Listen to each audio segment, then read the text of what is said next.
I got the notification, so. You got the notification? We're live? It's got to be working. We're live with the second part 2 of the Offside Trap, where we are going in talking to other podcasters from DC United. Reaching across the aisle. Reaching across the aisle, how as befitting. it were. Yeah, how talking befitting. to people in our nation's capital. Yeah. That doesn't happen as much anymore. We have to be the example. It's what is it? Be the change you want to see in people. When they go low, we go high. No. When they go high, we go low. That's right. We stay low. That's why there's an explicit tag next to every single episode of our podcast on iTunes. I am Tim. Well, we've already gotten through that, but I'm Tim, joined by Kevin across the unimportant across the table from me. We're also being joined right now, graciously, by Adam and Jason from the Filibuster podcast, where they talk all things DC United.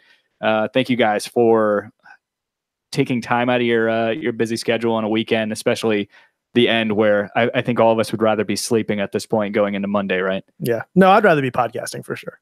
I don't even want to think about tomorrow. I have absolutely horrible discipline, so I would be like, I should go to bed, and then, at like 1:30 in the morning being like, I could watch one more episode of this. Yeah, exactly. So I think it's only fitting having you guys on is to take a play from your book and ask what you're drinking. I like it. Hey, anytime someone turns the table on us, I'm here for it. I've got DC Brau, the Public, which is their flagship. DC Brau is the first brewery to open up operations in DC after Prohibition, and it happened in the last 10 years. They've actually partnered with DC United for a beer that may or may not be coming back at some point this year, called The Tradition. But the Public is their first brew, their flagship, and it's a very hoppy pale ale. Don't call it an IPA. Although I've had brewers say it's actually an IPA, not theirs, of course, but it's a very good pale ale. Right on.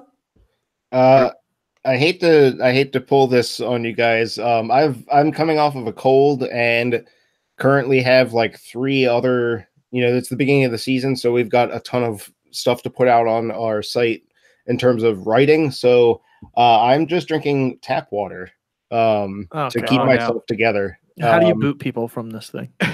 This is not as interesting. I thought it was going to be way more fun. I mean, half of this I'm on board with. I'm still like kind of not all there mentally because of this cold. So you'll fit right in. You're good. Yeah, it'll be like I'm drunk. It's like I got drunk beforehand and showed up like this. That should be my excuse, because I'm the non-drinker of the bunch. So I've got a sweet tap water also. Actually, no, it's filtered. It's filtered. Yeah. If it's sweet, you have some problems. I don't think water's supposed to be sweet. I got the fire water over here. I got the fire water over here. I finished off my cask strength Bell Mead out of Nashville. Distillery out of Nashville. So I'm disappointed neither of you guys were drinking Narragansett. That's a local beer, right? No, that's New England. Yeah. Oh, that's New England? That's a bit further north. Yeah, close enough. I just remember seeing the one time I went to Baltimore / Annapolis. I just remember seeing Narragansett everywhere in the like in the gas stations and grocery stores. Wait, really? Because if you're between Baltimore and Annapolis, you can't get beer in liquor or in grocery stores or gas. Or maybe stations. Was it? I remember seeing it somewhere then, all over somewhere. I don't know. I just remember thinking that was the weirdest name. Yeah, it's a very New England beer. There's some bars down here that have it as part of a very cheap beer and shot combo in place of PBR or maybe that's where Natty I saw it then, but because of the people that I was hanging out with.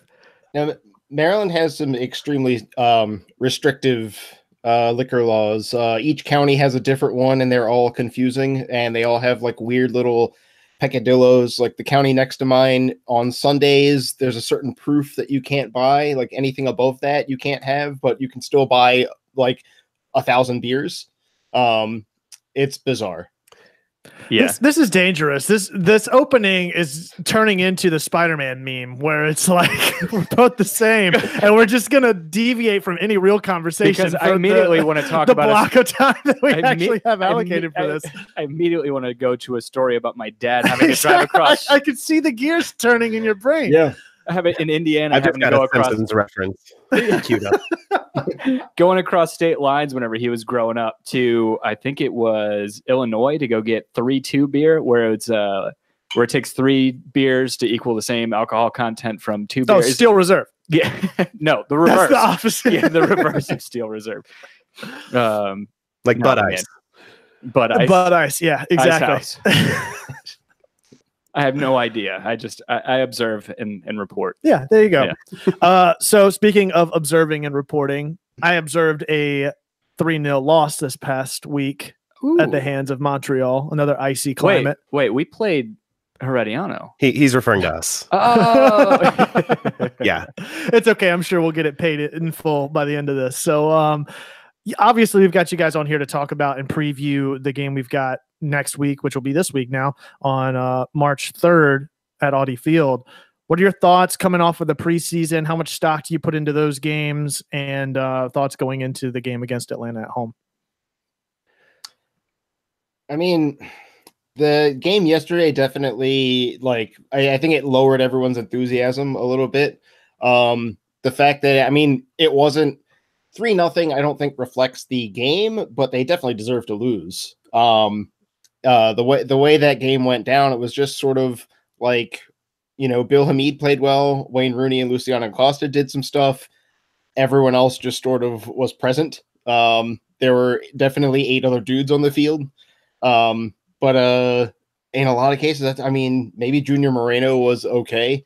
That's about it. So yeah, that was pretty discouraging. But on the other hand, like, in DC's worst ever preseason or worst ever regular season, they also went on a great run through the preseason and were scoring a bunch of goals, and then they were absolutely horrific all year long in the regular season. So we do have enough experience with this to be like, all right, it was just the preseason. It doesn't necessarily mean that this is what's going to follow, but it's definitely a thing where I think it reminds all of us that this team is capable of doing really well, but it's also, you know, it's not a stone cold lock to just run the league.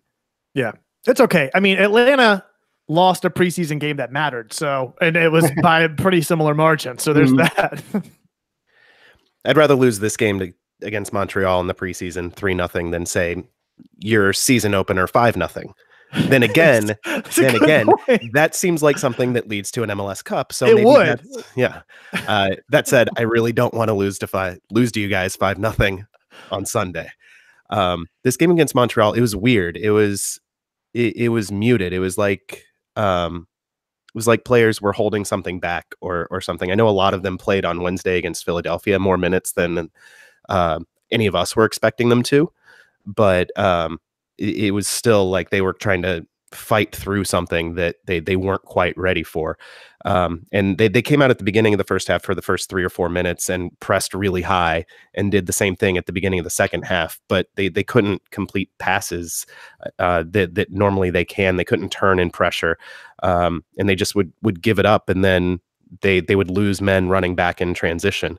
And you could see Leonardo Jara, the new right back, was having trouble trying to figure out where he was even supposed to stand.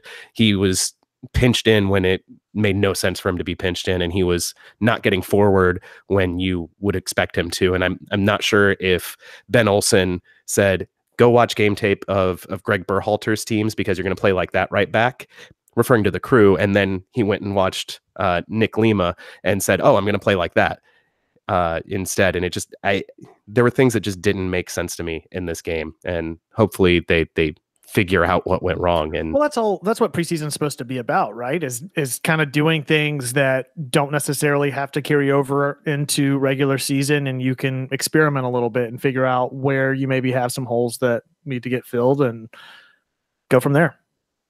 Yeah, and it's also a way to drill new things. Like DC United was trying to play quickly out of the back in this, which is not something they've traditionally done a whole lot of before. They would do it in bits and spurts, but they really tried to make that their MO. And they had some trouble against teams that would press, and teams pressed more and more as the preseason went on. And obviously Atlanta historically has been a very high pressing team. So we'll see what happens. Yeah, we'll see. We'll see what happens. Is absolutely the right thing to say, because right now, I mean, this isn't about Atlanta United, but just looking at how much change Frank de Boer brought in against the Herediano team down there, it'll be interesting to see how this shakes out, because we're a team, I think, that's weirdly looking to solidify a new identity, and I think a lot of it is probably going to play into the hands of Ben Olsen and DC United. Couple things, you guys, in terms of transactions over the past couple months, much like us, you guys had to deal with not meeting the demands of both, or maybe it was just Velez that you guys didn't meet the demands of, and Yamil Assad's gone. So a tear sheds for me. Yeah, can you guys help us dealing with that kind of loss, since you guys have lost Yamil Assad before? You know what, too, is you guys got the good Yamil Assad all season long, whereas like we dealt with the petulant child for probably 8 weeks before Tata said, "Get your shit together. Stop playing like a little child. Stop like taking falls right and left. Stop elbowing people. Yeah. Stop doing this." And then from there, it kind of set in. But more even from like a objective point of view, I love watching him play. I think he has like a tireless work ethic, and he's a good attacker. Kind of all over the field too. He can play inverted. He can play on the left. He can play in the middle. It sucks for the league to lose a player like him, and for him to go back to a team that doesn't really even want him. And we've seen that time and time again, where they just keep loaning him out, and he's not his dad, so he's never going to live up to the name down there. But you guys also brought in another Atlanta United player this year. What are you guys' thoughts going in? I'll start with Jason, going into the year with Chris McCann. I mean, we were kind of a fan base torn over the course of 2 years with him here, and you guys were still paying his salary for the most part. So I don't know if the expectations are super high, but what are you guys expecting from him?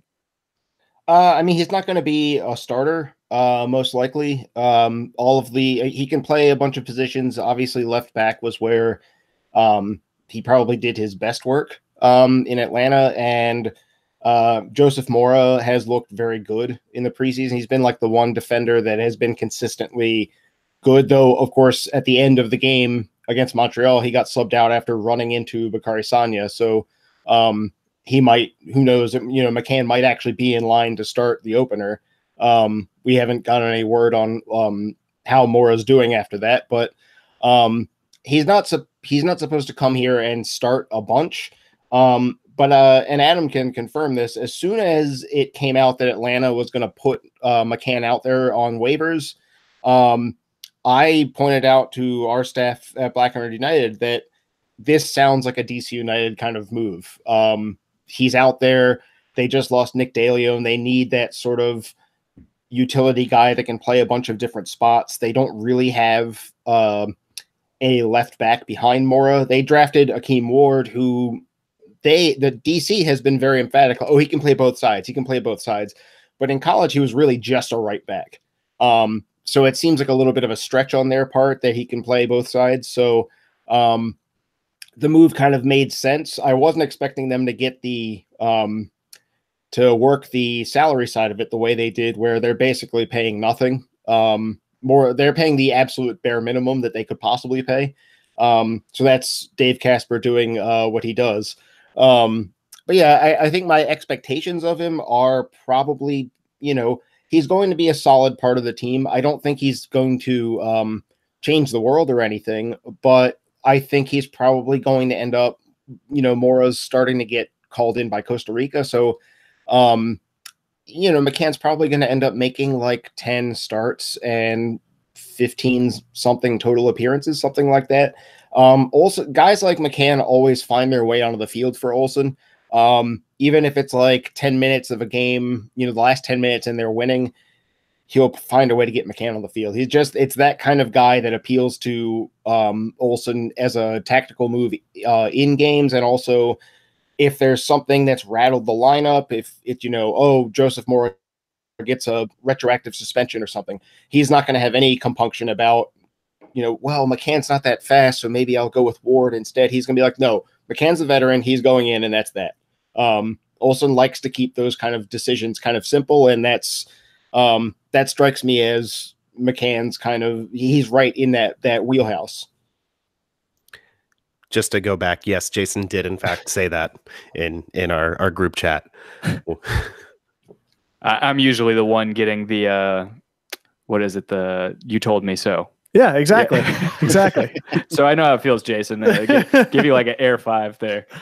So who do you think, going into what the takeaways are maybe from a preseason match, and the sky's the limit with the regular season? We haven't even played one game yet, but obviously there's some matches that have been had and players that you've seen play recently.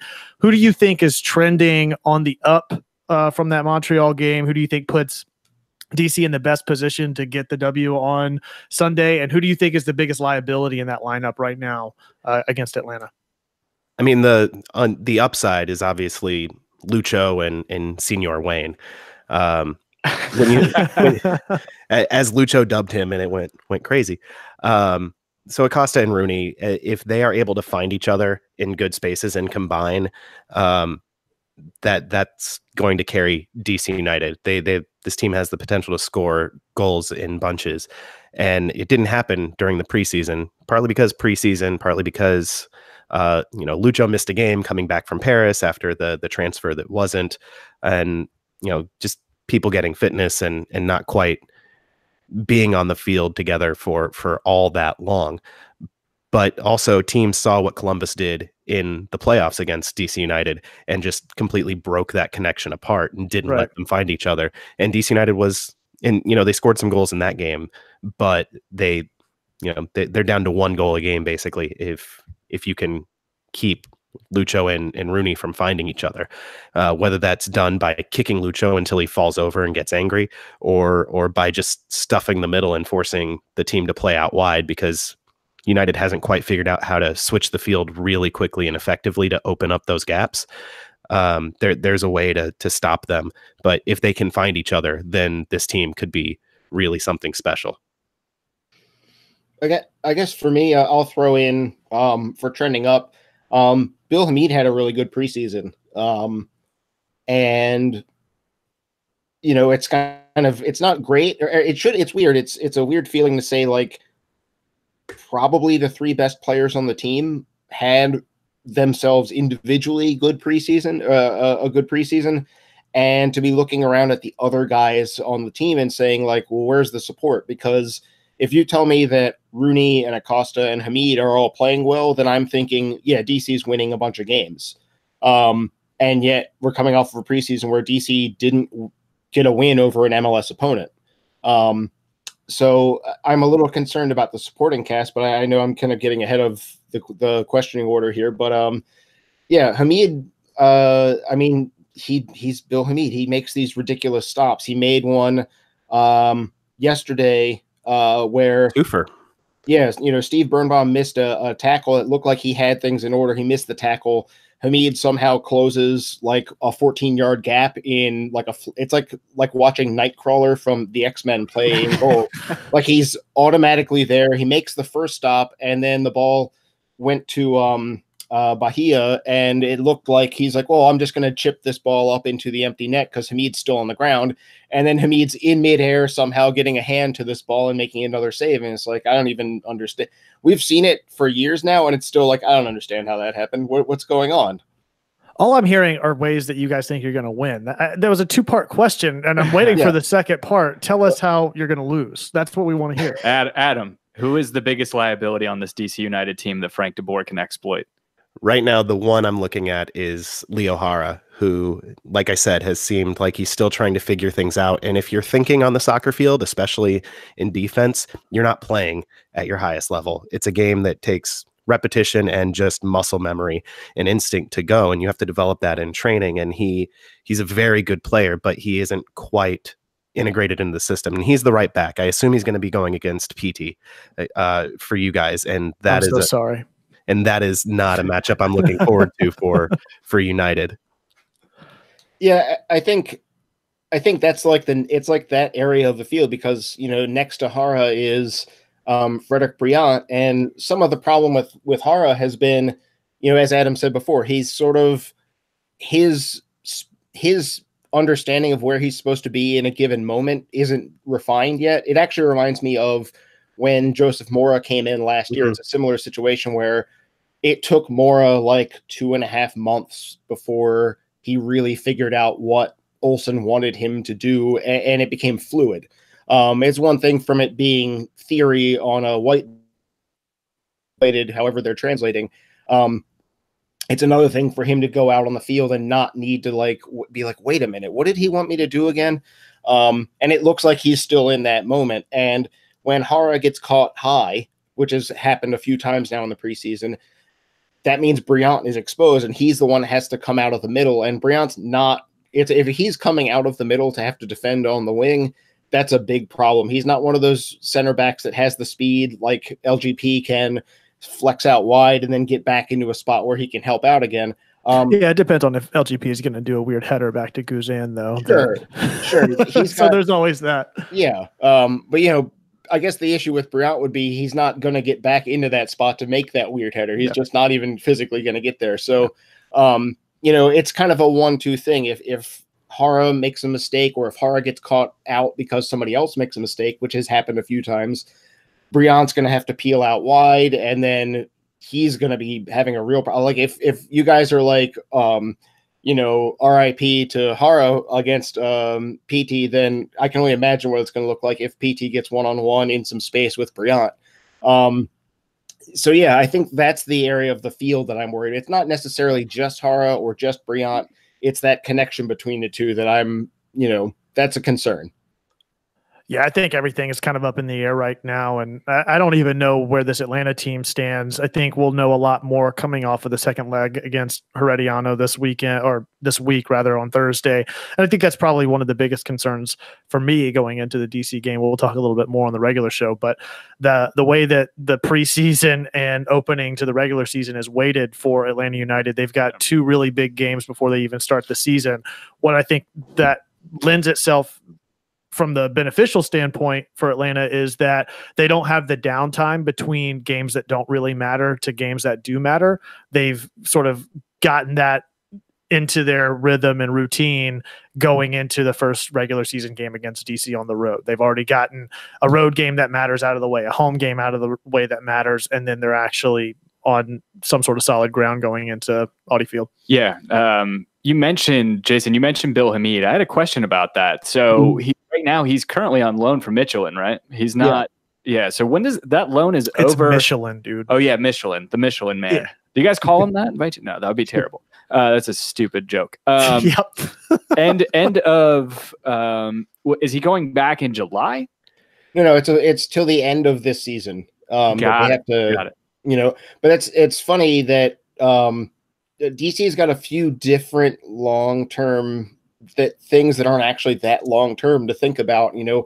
Hara's loan is a 1-year loan. Lucas Rodriguez is a 1-year loan. Hamid is now 1 year from the end of his loan. Luciano Acosta is out of contract at the end of this season. There's a bunch of stuff this year. Wayne Rooney turns another year older at the end of this year. Like 45 now? Right, exactly. So there are so many things that are sort of quietly stacking up that make this year big for DC. Now that, they could negotiate a deal that brings Hamid back permanently, and negotiate a deal to acquire Hara permanently and Rodriguez permanently. But that's a lot of money to put on the ground for a team that hasn't, they've only just, we spent a long time not spending anything on anything. And now we've just started to spend a little bit. And now, you stack all those things up and it's like, well, something's going to probably have to give. I don't think DC United is going to spend the money on all of those guys. And Rooney, they can't make Rooney younger. This isn't, unless they have some sort of RoboCop style program to solve that problem. I think that's Detroit City that has that technology. No, we're screwed. Oh man, is that trophy? God, this is a mirror fucking podcast because I immediately just want to ask what the status is of the Alex J. Murphy statue in the middle of Detroit. Oh, you remember that, right? Like there was a legitimate petition to get a statue put together of him. So we have people. one of the main things in the trap right now, the live chat that people are asking about is the level of rivalry. Obviously, you guys have been in. You guys were established 24 years ago. you guys have been playing other teams for a long time. Obviously, I don't expect you guys to think that the rivalry between Atlanta United, DC United is anything at this point. But I think for a lot of owned you, especially. Yeah, it's true. It's not the level of what we've done to Orlando so far. But that's kind of the big thing for a lot of the people in the chat is asking about, whether or not we feel it's to the level of Orlando. Do we feel, how competitive it is? I think from a competitive standpoint, it's our biggest rivalry. I think in the sense that the games actually mean something as well. Yeah, that's true too. What rivalries? I mean, obviously part of the show, part of the series is to kind of give people from Atlanta a glimpse into your guys' fandom and everything. I mean, over the past, however long you guys have been supporting DC, I mean, Jason, who's the biggest rival in your eyes, year in, year out? It's been the Red Bulls since day one, back to the Metro Stars era. I'm one of those, I'm one of those old guys that has been around since then. So it's the Red Bulls, and then it's the Galaxy. The Red Bulls. Oh, that's weird. Well, the Red Bulls thing is, I think that one's shared across the fan base. The Galaxy is definitely the old timers, because it was always at the end of the year, DC had beaten everyone else, and the one team that was left was the Galaxy. And they were the final boss. Yeah, and so that's how that one came about, and that'll it's receded over the last few years because DC hasn't really been very good for the most part. And now the Galaxy in the last couple of years haven't been either, which has been hilarious, but it also kind of dulls that rivalry quite a bit. Whereas the Red Bulls thing, these teams have both alternated between being excellent and garbage. Even back in the day, like DC's first garbage seasons happened to come along when the Red Bull or the Metro Stars were finally okay for the first time in their history. And it was like, of course, we can't ever just match up where we're both actually good at the same time.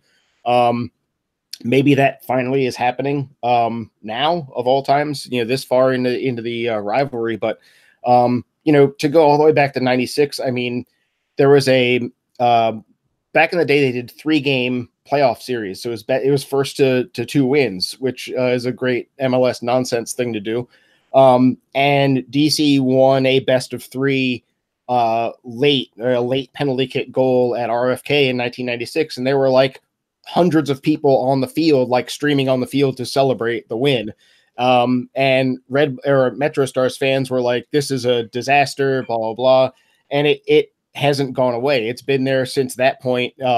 And we've got all of these remarkable outcomes. In 2012, there was the playoff series where the playoff dates were switched due to Superstorm Sandy. The first leg was 1-1. The second leg got snowed out at Red Bull Arena. They played it the next day in front of a couple thousand people that managed to get through all the snow in the area still to get to the stadium. And Hamid got sent off.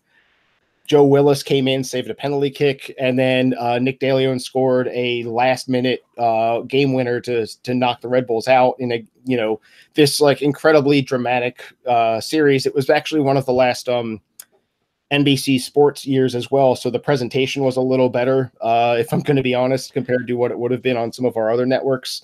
There's an insanely cinematic shot of Joe Willis in the snow, looking like just smiling ear to ear like a kid, like, I get to play in this, and then he didn't. Yeah. But he got to play the next day and be a hero. Yeah, I mean, it's the good thing is it's not just the rivalry based on an old history or anything. Like, the games have still been high animosity, high drama, even when DC had no good players and the Red Bulls were winning the Supporter Shield, the games would still be like 1-0, and you'd have DC almost scored a goal that would have made it 1-0 early, things like that. Like, the games were always close, even when the gulf between the two teams was gigantic. Yeah, so a few years ago, I used to do an annual hate index on Black and Red United, where I'd create a ranker list of all the other MLS teams besides DC United and let our fans vote thumbs up for hate or thumbs down for like or apathy. So if you really didn't care about somebody, they would get a thumbs down. And the team always at the bottom was the Vancouver Whitecaps, just to prove that apathy really is the opposite of hate. The Red Bulls were always far and away the winners. And I think the last time I did it was 2015. And I just pulled it up. Galaxy, New England, NYCFC, and Seattle were the top 5. Seattle beat DC United at RFK Stadium for their first US Open Cup trophy, and we're real salty online that the game was even in DC, because it was back when you paid for hosting rights and whoever paid more got to host the game, and they didn't offer as much as DC United, and they were all salty because they had huge attendance and everything. So people photoshopped attendance championship banners to send to them, and so Seattle in their first year got a lot of they earned a lot of bile from DC, and they did a good job of it. They invented being annoying online, along with everything else. Well, Atlanta invented soccer, so there's that. I don't know if you guys heard. I mean, you guys are doing everything from Seattle's playbook, but bigger. You invented Seattle's playbook, I think, is the way it works. I said, "Oh, you want to play in a football stadium? We're going to build one just to play in it." It's true. You're going to have attendance championships. We are going to set. Exactly. Right. All right. So we got to get into our last little segment here. I actually got a call while we were talking to our phone line for one of the questions, but we got a couple of questions to end out the show here. Let me see if I can get this to work on my phone. Give me 1 second. You gotta hit play and then speaker, remember? Yeah, that's it. That's right. This is really a mirror podcast now. This is something. Playing noises from a phone onto. Wait, nope, did that wrong.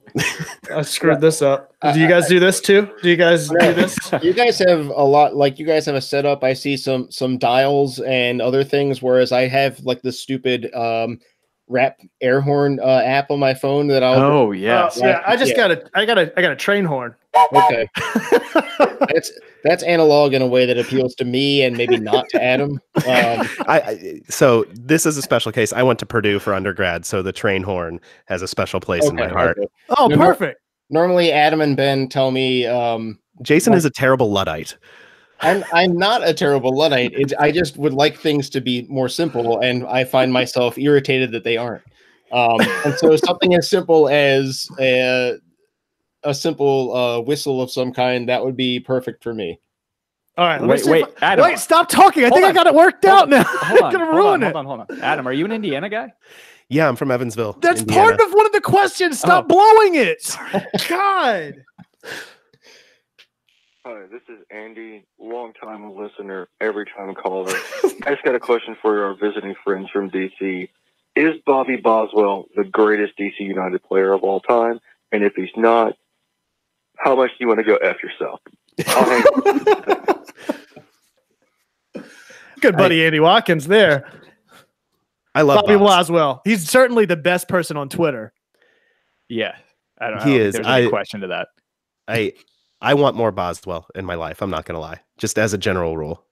I mean, I don't know. Like, why has no one... I mean, maybe they haven't put him on the air because, like, he's eventually going to say something that is deemed too scandalous. But that's why we're trying to get him on our network. Yeah, like someone needs to put a camera and microphone in front of him and let him talk about MLS. I don't know why Jimmy Conrad hasn't recruited him into whatever he's doing now. I don't know if he's still at Barstool, in which case I hope he doesn't recruit Boz, because I have negative feelings about Barstool. But no, no, you don't say. You know the rule: 1 bite. That's all. Just 1 bite. So yeah, but I love Bobby Boswell. I don't know if you guys are familiar with the old BobbyBoswell.com. He had DC United's old PR before the new owners came in and cleaned house, and before Boswell went to Houston. They set up a personal website and blog for Bobby Boswell, and it was a beautiful disaster. And this was, I mean, I guess maybe what made it part of what made it so good was the fact that this was in the, like, if you're an MLS rookie contract guy, you might be making like 30 something grand a year. And no, he was on one of those. He wasn't on the like Jeff Lorenowitz rookie year 12,500 deal. Yeah. Good God.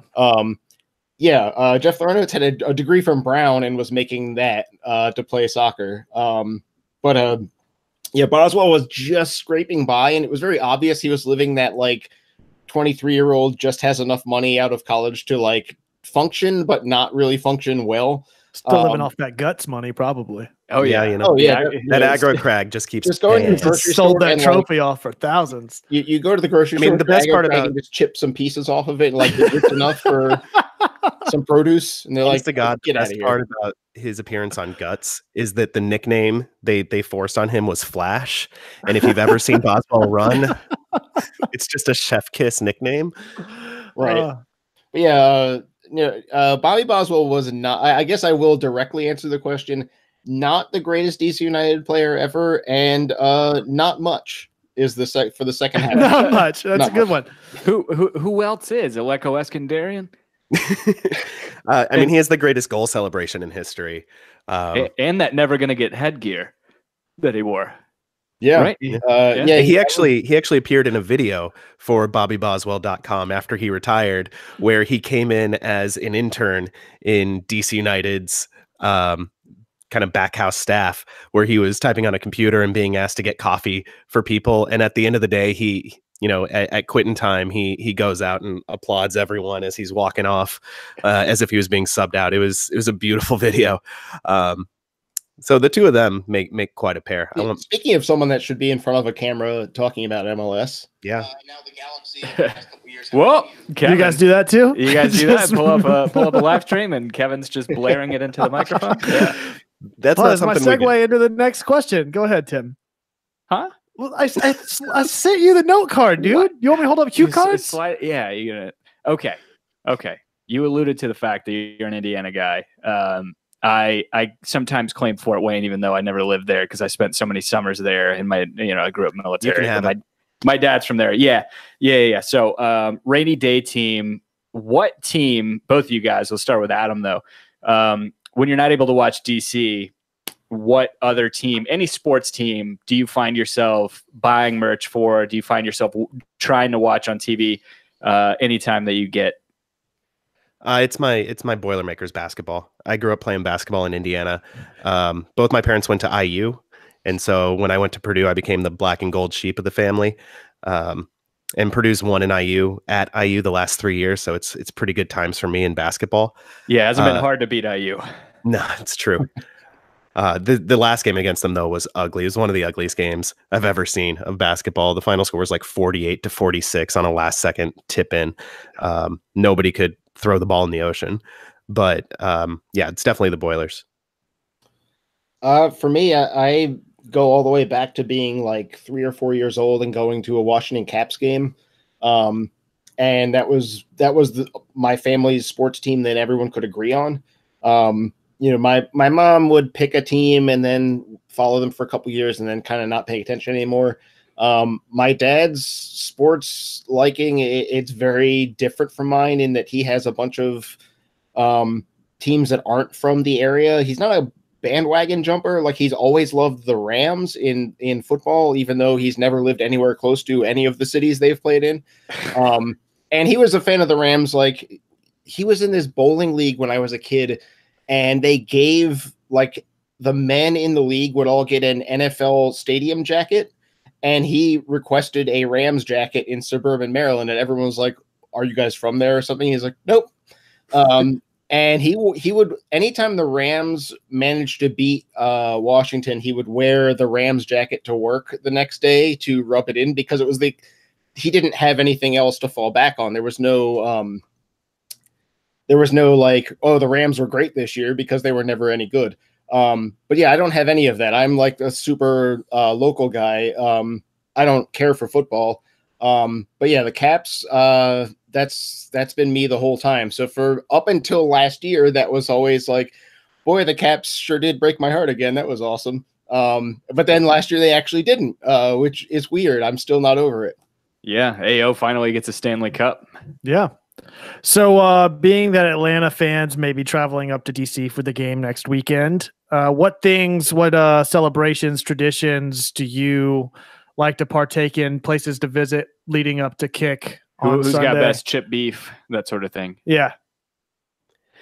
So it's funny. There wasn't a lot around RFK when we were there.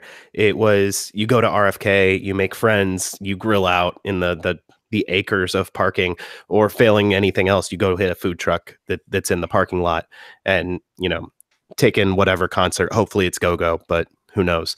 Now that they're at Audi Field, it's a complete, like, we're still kind of figuring out what the pregame is. The supporters groups are all split to different parts, different areas. The District Ultras are usually at a brewery nearby that's completely outdoors. It's great little, day drinking in the outside. There's nothing not to love there. The Barra Brava are a couple neighborhoods over, and they take a shuttle bus before the game. The Scream Eagles are down at this conservation center that they somehow struck up a partnership with, that has a dock that goes out into the river, and you can drink out there. But this neighborhood, Buzzard Point and Navy Yard, which is right next door, have a bunch more places to go before a game. It's much more urban setting than RFK was. So there's a great, tacos and guacamole place. There's a couple of really good bars. There's more and more breweries that are just popping up down there. There's a place you can go get oyster shooters if you want. So before the game, just go down there and explore and find something. Don't accidentally go into Nationals Park, though. That's not where they play soccer. You got to keep going a little bit further. But I still haven't figured out exactly what my go-to is before a game. Yeah, we like to call that plastic. Don't really have much history. We get it. We get that a lot too. You guys don't have any preseason trophies. We have a new stadium too that we're trying to get used to. Yeah, how's that going for you? Yeah, so far so good. Yeah, and obviously, good point. I said chip beef. I meant pit beef. I'm an idiot. What's your go-to, Jason? You got one? Not really. I park actually in a different neighborhood and then take the circulator bus closer to the stadium so that I don't have to deal with the parking permit situation with credentialed media has been sort of an adventure because there isn't parking anywhere near the stadium. So like one game it'll be a lot here and then it'll be a different lot, and it bounces around. Basically they're sort of trying to figure it out as on the go. So I would say I tend to stop in Eastern Market, either get like a pregame coffee, or there's a District Taco and one of their locations is over there. So I might get some food there. But mostly on game days, because I'm in the press box, I just sort of, I get in too early. Like everyone else is just getting into their thing while I'm like wandering inside. So do they make you like take your privilege out and check it, or do you just walk in with it, or how does that work? It depends on who's at the metal detector. Yeah. Sometimes you get lucky and you can roll right in with it. I will say the food in Audi Field is pretty good. It's not always cheap. That's what I heard. You guys have pupusas, right? Isn't that what? Yeah. That's where I was going actually. Yeah. They have. I think there are 3 pupusa stands spread around the stadium. One of them's directly behind the supporter stand, which was very good placement. And they're really good pupusas too. Is the thing. And this is a family-run restaurant that had run the pupusa stands at RFK, and one of the major issues moving over to Audi Field was, they were bringing in Jose Andres and a caterer as a partnership. And they were, well, we're going to have all these options. We're going to come up with this like stadium inspired food range. And people were like, what about the pupusas? And at some point there was a miscommunication in which people were being told the pupusas aren't going to make it into the stadium, and we torches. We started a Twitter riot. Yeah, Jason and I helped start a Twitter riot. We pointed this out, and in fact, at one point, we're told by Jose Andres that we were fake news, because people involved, not on his end and not on our end, but on the team's end, were basically saying incorrect things. The pupusa, like. The story ends with Jose Andres filming a video and tagging us in it, saying there will be pupusas. It will be the same family. Yes. Everyone settle down. Stop worrying. This is gonna be great. That's great. But in Jose Andres' voice and accent, which is awesome. So I think we've got one last one, which is the big one. What's your score prediction? Pass. No. Okay. No, you could pass. You can go. You can go Harlem Shake style. Pass it over to Jason, but he's gonna have to pass it right back to you. We need a concrete answer. No, I'll give you guys a real answer. I think the most common scoreline in this rivalry has been 3-1. And I'm going 3-1 DC. Even after watching Montreal, and it's rattling in my head still, I'm choosing to hope that was an aberration, and that I look at the way I watched the Herediano game with Atlanta, and Parkhurst playing right center back is very appealing to me as a person whose team is playing Atlanta. The central midfield issues appeal to me as well, for Lucho and Rooney dropping into that space. So I think the matchup works well. I think, in a couple months, I might not be so confident, but right now, I think what De Boer's working on looks like it's kind of going to be vulnerable to how DC likes to play. I'm really worried about DC United's defense, so I'm going to make it a. Say it. No, I'm not going to go that far. I'm going to go. I'm still going to be a homer here. I'm going to say 3-2 DC. Fully expected there. You'll have to tune in to our regular show to hear what our score predictions are. No, do you want to say what your score prediction is? We didn't say it on the last part. I think it's only fitting. They showed us theirs. We might as well show them ours. We might get demonetized if we show them ours. I say that like we make any money off of the show. I don't know. It's tough, man. We can get in the breakdown later on. But what do you just throw it out there? No, I think Jason's point about I don't like Parkhurst playing out at the right. I don't think we see the same lineup that we saw against Herediano. Granted, Miles Robinson looked like a bright spot in that back line. Parkhurst did not on that right side. And I think that you need to flip-flop the two of them if you're going to have any sort of consistency there. Okay. 2-2. I'm going to say 2-1 Atlanta. Oh, okay. Yeah. Man. I don't know. None of us fucking know. We don't know. Are you guys, any of us pretend to know, you automatically know it's a lie. Yeah. No, I mean, MLS is more that than any other soccer league in the world. Oh yeah, exactly. I don't think. Yeah, there's no league that you can watch that has the amount of parity that MLS has in it. And we actually have a DC fan in the trap right now saying that Atlanta has had preseason, but DC doesn't. As a DC fan, I'm assuming that they mean that we're going to be coming into this in shape. To my point that I had mentioned before about playing the CONCACAF games going into it. We'll see. Oh yeah. You guys going to make it down during the second leg, as it were, I guess, of the season in Atlanta? I'm considering it. I almost went last year, but Adam might remember this as well. I also, at the start of the season when the schedule came out, I mistook DC's coloring scheme. And was I was looking up flight prices for a day that Atlanta was coming to DC because I had just misread the colors. And I was like, I don't know. The flights aren't that cheap. And everyone's like, what the hell are you talking about? There's not a game that day. I was like, no, they're at Atlanta. And they're like, no, they are not Atlanta. Do not fly to Atlanta that day. So thanks to our staff for keeping me from possibly flying to Atlanta on game day in DC. Yeah, I'm not going to make it to this one. I'm flying to... my wife and I are going to Europe that week. Oh my God! Do you have to check your privilege before you get on the plane? Yeah. I have or can you just leave it with Jason whenever he goes into Audi Field? I have friends who live in Vienna, and Austria does not make you check your privilege. Right.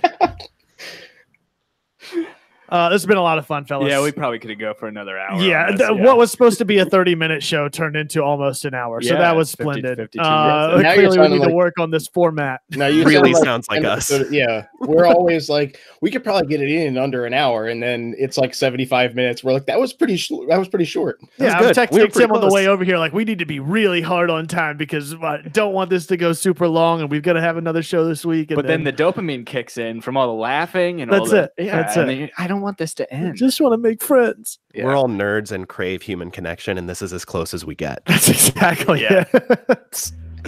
All right, but yeah, thank you guys for hanging out with us. If you do make it down to Atlanta, give us a shout, and we'll show you guys a good time. Show you a good Awesome. time. Likewise, show you out to when you Magic come up City. here. Yeah, that's the promise we're making for everybody this year. Yeah. So now's the time to plug everything. Where can the people find you? Where can they hear you? Where can they read about you? All that. Our podcast is called Filibuster at Filibuster DCU on Twitter. Get it wherever podcasts are sold. I'm at _AMT. It's a very old Twitter name that had an error in it and forced me to use an underscore, and I was not happy about it. But you gave me chills, man. You started out, and my heart melted because I'm at _ARC, the number one TECT, and you went _A, and I was like, wait, what is happening right now? We're mirror images. It's clear. Yeah, it's too much. What about you, Jason? I am at Chest Rockwell 14. There were way too many Andersons and way too many Jasons, and I got lazy. And then like 10 years went by, and I just didn't change it. And blackandredunited.com. I think our Twitter account is at blackandredu because it was too long, I believe. And because Martin chose it. Oh, that's right. That was also chosen way in the distant past. But yeah, I'm on Twitter probably too much for an adult. So come read my thoughts on soccer and like drill.